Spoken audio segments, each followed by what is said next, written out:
What is going on, guys? My name is Jeff and this is Broken Paddock.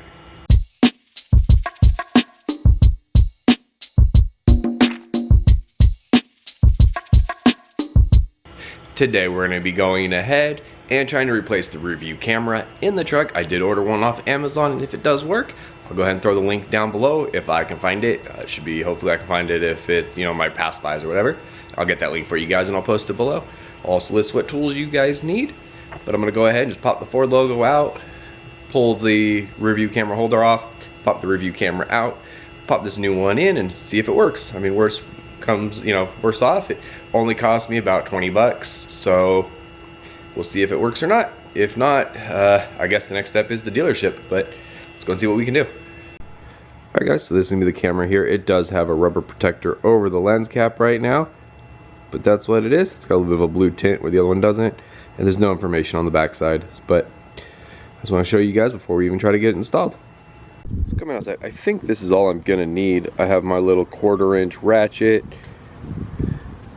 with, I believe it's only an 8mm. It is a 7, so I do have the 7mm with the 1/4" and just a little pry screwdriver. So we're gonna go ahead and use that to get it all apart. So if I remember correctly, there should be a little pinhole here that allows you to then pull it off. So you just pop it towards you a little bit, it comes right off. And then it's just the 2 little 7mm. So let's go ahead and get those undone.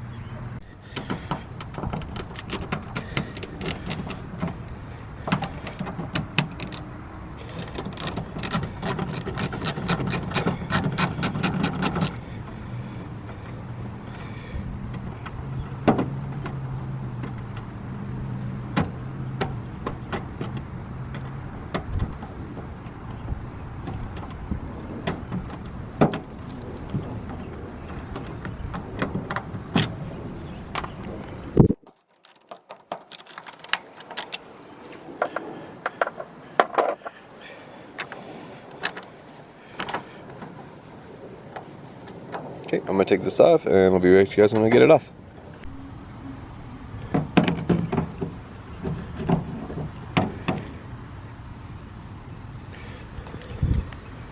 So with this out, we're just going to pop these metal clips off in here and pull the camera directly out and leave it still attached.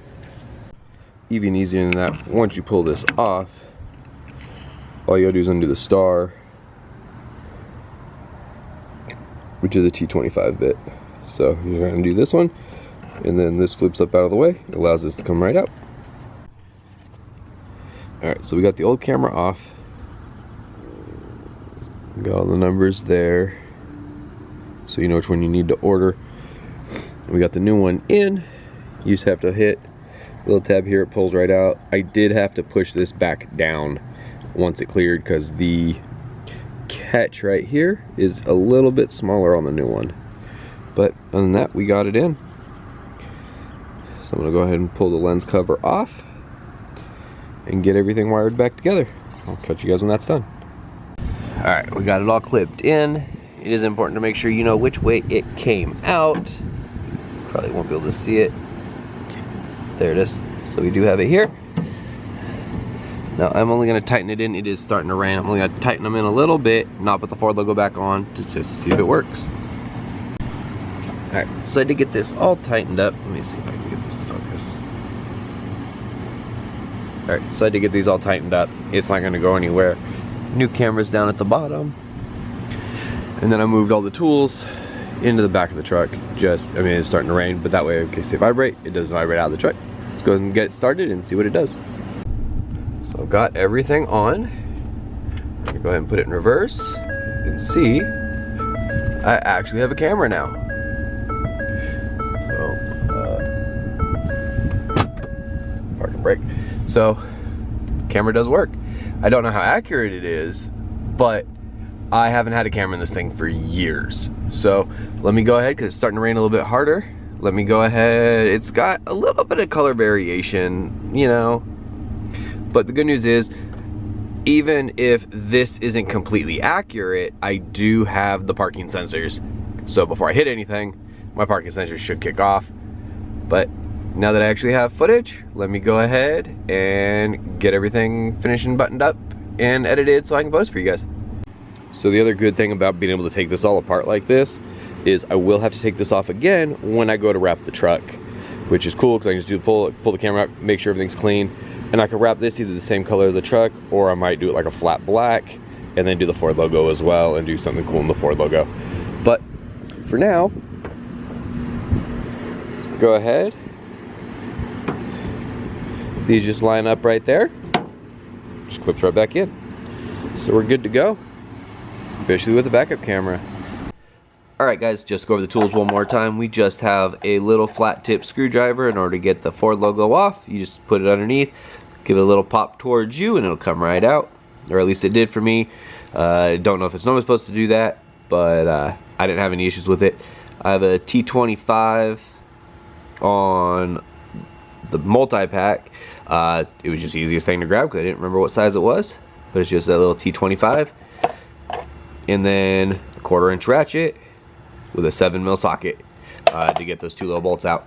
That's all I had to use to do this, besides the replacement camera.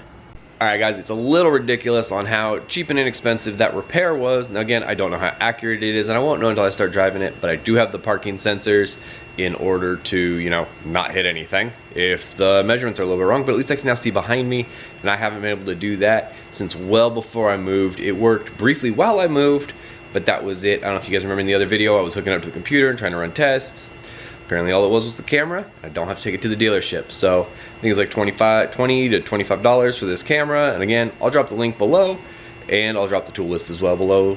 So if you guys are having the same issue, this might be able to be your fix without having to take it to the dealership. So I will see you guys in the next video. Make sure you guys like, share, and subscribe to the channel, and I'll see you guys around.